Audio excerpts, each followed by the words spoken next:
Bolehkah seorang perempuan bekerja setelah menikah setelah mendapatkan izin dari suaminya? Perempuan boleh bekerja dengan syarat dan ketentuan berlaku 3 syarat. Pertama, tapi ada izin yang kurang ajar. Bang, saya mau minta izin dong bang ya, karena abang itu kan gaji nggak cukup. Boleh nggak bang saya kerja bang? Ngancam dia. Ya. Jadi begitu nggak begitu izinnya? Izinnya ngancam, kurang ajar. Karena hati suami, abang mohon maaf, gajiku memang lebih banyak, gajimu lebih sedikit. Tapi ketahuilah bang, aku kan milikmu sayang. Gajiku juga milikmu, gitu loh. Wanita itu wajib bekerja. Itu sudah kami tekankan selalu. Wanita itu wajib bekerja. Wanita wajib bekerja ya. Kalau ada yang mengatakan Islam melarang wanita bekerja, bohong. Nah, nanti hitung-hitungan kesananya, harusnya kerja sama, kesananya malah hitung-hitungan. Ini harta aku ya, ini yang punya kamu ya. Kalau kita nanti berpisah tuh, kemarin baru nikah udah mikir berpisah. Pokoknya kita pisahin, kalau terjadi apa-apa bagi dua. Tuh. Kalau terjadi ibu tuh mau nikah apa mau pisah? Ini perusahaan atau rumah tangga yang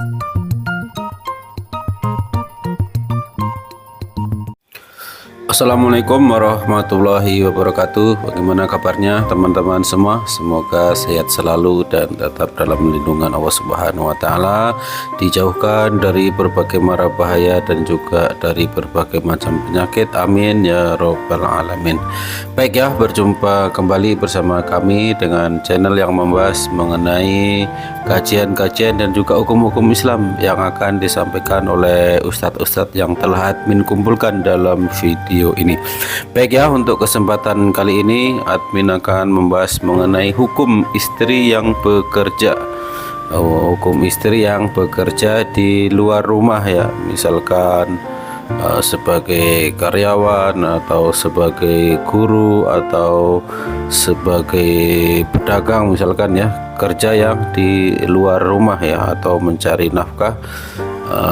Diperbolehkan ataukah tidak di dalam Islam ya kalau istri bekerja di luar rumah? Mari sama-sama kita dengarkan penjelasan dari ustadz-ustadz yang telah admin kumpulkan dalam video ini.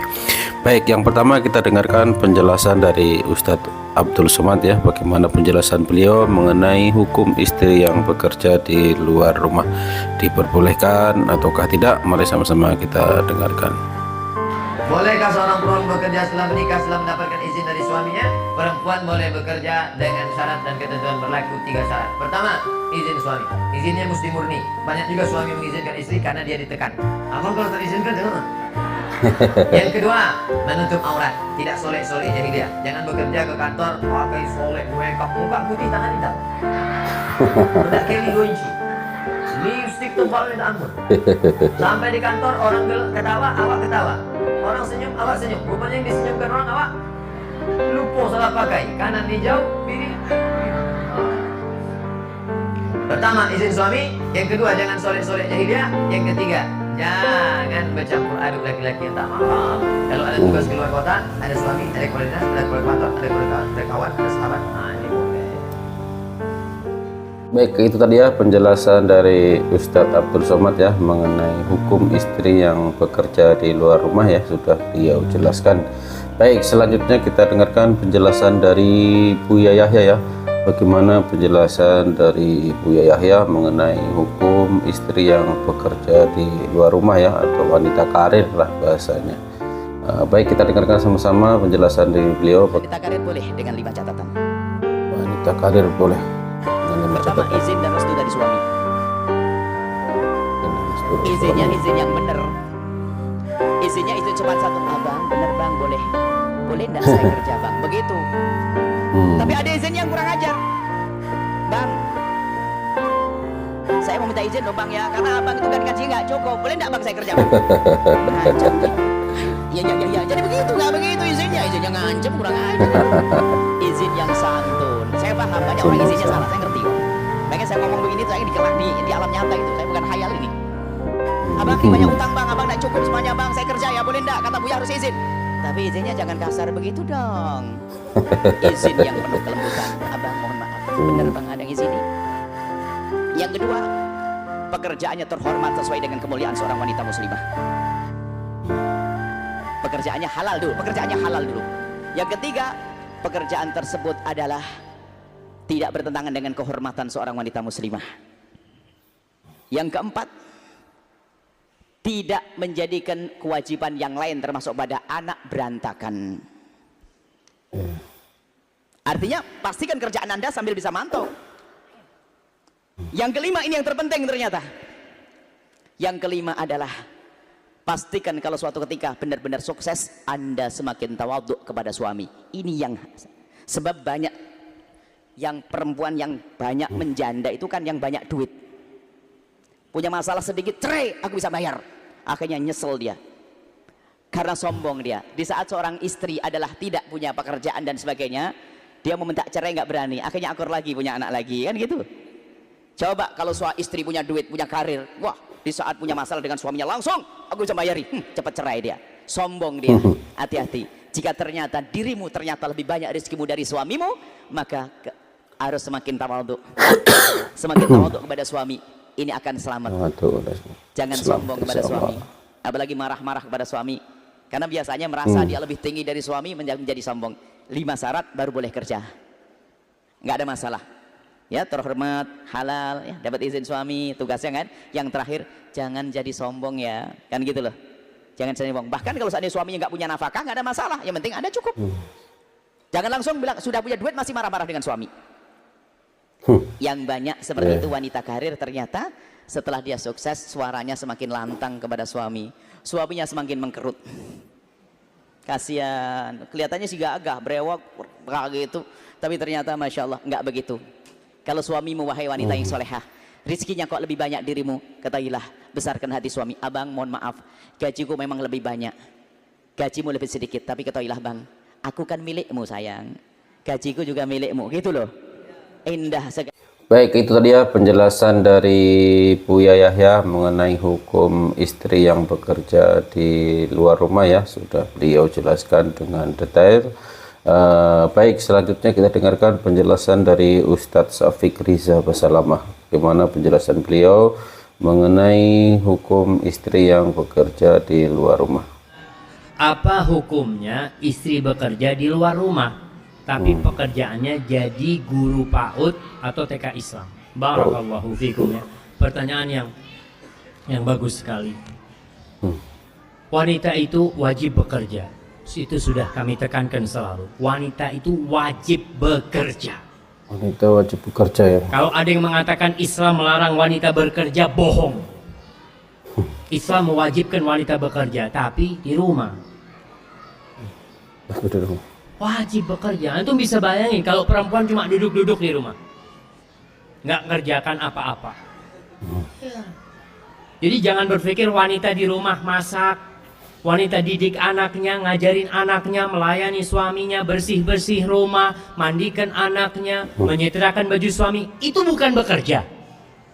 Bekerja dia. Kalau wanita jadi pembantu, baru oh kamu apa kerjaannya? Saya sebagai pembantu. Kalau mbak ibu rumah tangga, nggak kerja saya. Kerja wanita.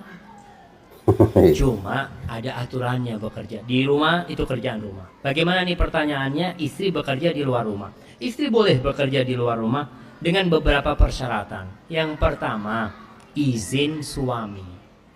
Bukan izin bapak. Ingat. Karena ada wanita-wanita yang disuruh kerja sama bapaknya. Dia sudah menikah, tapi bapaknya ngomong, nak, kau tetap bekerja, nak. Loh, gimana bapak? Istri saya. Suami anak ngomong nggak boleh bekerja. Ya sudah, bapak yang capek besarkan engkau. Kok kau nurut sama suamimu? Oh, ngomong, pak, bukankah bapak sudah nyerahkan anak sama dia? Maka bapak-bapak nih nggak boleh sembarangan nyerahkan putrinya. Putrinya itu seperti ditawan sama suaminya itu. Ketika seorang bapak mengatakan zawwajtuka wa ankahtuka binti, di mahar tidak selesai. Si suami mengatakan gabiltu nikaha wa tazwija bil mahril madhkur, aku terima. Itu beralih tanggung jawabnya. Kewajiban taat istri beralih, yang awalnya orang pertama yang harus dia patuhin adalah orang tuanya, setelah menikah suaminya. Ketika seorang bapak ngomong, nak kau kesini nak, si istri ngomong, afwan pak, suami anak tidak mengizinkan. siapa yang harus dia taati? Suaminya. Maka mertua harus sadar dengan ucapan dia zawajtuka ini, itu ucapan yang besar sekali. Maka yang harus izin sama suaminya. Yang kedua, pekerjaannya tidak mengandung hal-hal yang bertentangan dengan syariat. Di situ tidak membuka aurat dia, karena ada pekerjaan-pekerjaan yang wajib buka jilbab. Ada yang seperti itu. Kemudian di situ lelaki sama perempuan kumpul jadi satu, naudzubillah min dzalik ya. Maka diperbolehkan kalau dia jadi guru PAUD ya, insyaallah ini termasuk perbuatan yang mulia sekali. Baik, tadi ya penjelasan dari Ustadz Syafiq Riza Basalamah mengenai wanita yang bekerja ya, sudah beliau jelaskan dengan detail. Baik, selanjutnya kita dengarkan penjelasan dari Ustadz Adi Hidayat. Bagaimana penjelasan Ustadz Adi Hidayat mengenai hukum wanita yang bekerja di luar rumah. Beda antara kerja dengan nafkah. Beda. Saya ulang ya, beda antara kerja dengan nafkah. Nafkah itu usaha yang diikhtiarkan untuk memenuhi kebutuhan rizki di rumah tangga. Usaha yang diikhtiarkan untuk memenuhi kebutuhan rizki di mana? Rumah tangga. Bentuknya beragam jenis pekerjaan. Tapi tidak semua pekerjaan itu sifatnya nafkah. Wah, ini mulai serius nih. Tidak semua pekerjaan itu sifatnya apa? Nafkah. Karena nanti perempuan pun diperkenankan untuk beraktivitas dalam bentuk pekerjaan-pekerjaan dengan dua syarat utama nanti. Satu, bukan dipahami sebagai nafkah. Yang kedua, tidak mengganggu stabilitas di rumah tangga yang mengabaikan tugas-tugas pokoknya. Nanti saat masuk ke tugas pokok perempuan kita akan bahas itu. Kalau keluar dari sini sengaja bekerja misalnya dan dipahami sebagai nafkah, maka pasti, saya katakan pasti akan muncul persoalan-persoalan di rumah tangga. Jadi kalau sifatnya pencarian nafkah, itu tugas suami, bukan istri. Sepanjang ada kemampuan dan sudah Allah lekatkan itu semua, maka dia bergerak berikhtiar pun kebutuhan yang ada di rumah itu Allah akan penuhi. Cara menerangkan gampangnya begini, contoh. Di rumah ada suami A, perempuan di sini istri B, di sini B. Ada anak 3, C, D, E. Nafkah itu begini. Kalau suami A dia bekerja mencari yang halal dan baik, dapat berapapun dari pekerjaan itu akan Allah cukupkan untuk seluruh yang ada di rumah ini. Nanti hasilnya diberikan kepada istri, istri mengolah jadi untuk semua. Ya. Makanya nanti di Islam itu ada bab khusus. Nanti kalau bapak-bapak ngaji saya terangkan babnya.